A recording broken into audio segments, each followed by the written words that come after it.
Good morning, you guys. I just wanted to share a little bit of insight as I'm still grappling with how to stay powerfully centered and not lose yourself in a relationship. Maybe to someone who's unavailable, someone who's abusive, or just that general sense of losing yourself that often happens when you merge, not merge with another person, but combine households or have to compromise, and all those things can come up as well. I think a powerful first condition for anyone is to learn how to feel at home in ourselves. And I'm going to make a little pitch for my coaching business. I'm not an expert helping you be at home with yourself. I'm not saying that, but that's why I called my coaching business the treasure within coaching. Not because I had found the treasure within, I'm still kind of looking for it, but because that's where it is. It's within. And oftentimes I know I have lost my center or didn't have it because I was seeking validation in outside things. The kind of house I have, the car I have, my body, how I dress, how people perceive me, what you can give me, especially, wanting, a certain type of man to give me something, or how he looks, or any of that stuff is all outside seeking. So are using drugs. I believe people who become addicted to drugs are also not home in themselves. While it is, one thing to experiment with the drug or have a drink, if you get drunk or you're perpetually stoned or you don't know how to be sober, it's not your fault. It's just that you haven't learned to be at home in yourself. And you can do that. You can do that by just being kind to yourself and acknowledging yourself and just having that intention. Well, what does it mean to be at home in myself and to feel comfortable in myself? Because even like early in a relationship, let's say, then, you have these new experiences and they're very powerful. And like all powerful experiences, not just relationships, then we can start thinking about them or dwelling on them or to want to re-experience them. But you can't do that. You have to keep coming back to yourself in this moment. Mindfulness. I would say mindfulness.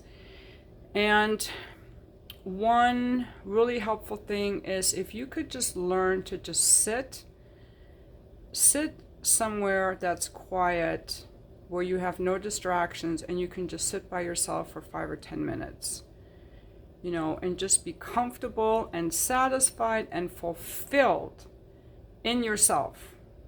And then that's something that you can always come back to and that you have to come back to. I'm going to give a little example. Like yesterday, I had a really great evening. I was with some friends and I hadn't been invited to anyone's house in so long. And we had such a fabulous time. Like, it was so great. And today I woke up thinking about it and the images kept popping in my mind. I had a dream about it. It was just fun girl time. We were talking and having such a great time.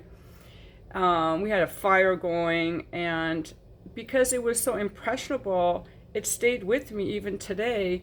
And it's the first time that I've replayed something that happened other than when I was with a guy. Usually having a great sexual experience with some hot guy is something I would replay, or a guy I would long for, how he looked at me. When I was younger, I would replay, and I would just hang on to it. But today I was very aware that these images kept popping in my mind, and like, no, Sharzad, don't cling to that. Don't replay that as it comes up. Just take a breath, come back to myself, come back to this moment. And I really became aware that when I was fantasizing about like that guy a couple months ago, I was so replaying it because I was replaying it because I thought that was better. I didn't know that I had to keep coming back to this moment, but I know how to come back to this moment. And that's just what I wanted to share with you guys, that little tip. A powerful, pleasant experience. It could even be a vacation for you. Anything that was powerful that you're either looking forward to or reliving, is to find a way that you can enjoy this moment so you can come back to this moment. Otherwise, there's always this longing for something outside. So we have to find that comfort in ourselves. And that, is, well, ask yourself, what do I need right now, and how can I give that to myself? How can I comfort myself? What is it that I'm really wanting? Like, even with sex, what are you really wanting? Can you touch yourself in the way that you long to be touched? Can you desire yourself? Can you value yourself? Can you see your own beauty?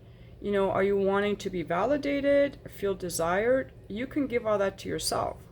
Do you want touch? You can touch yourself. Have you tried?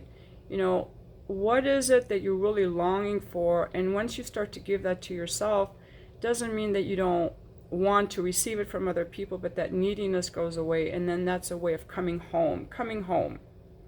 So that my desire for connecting comes from a desire to connect, not from a neediness. I just wanted to share that with you guys. I hope that's helpful. Happy Sunday, everyone.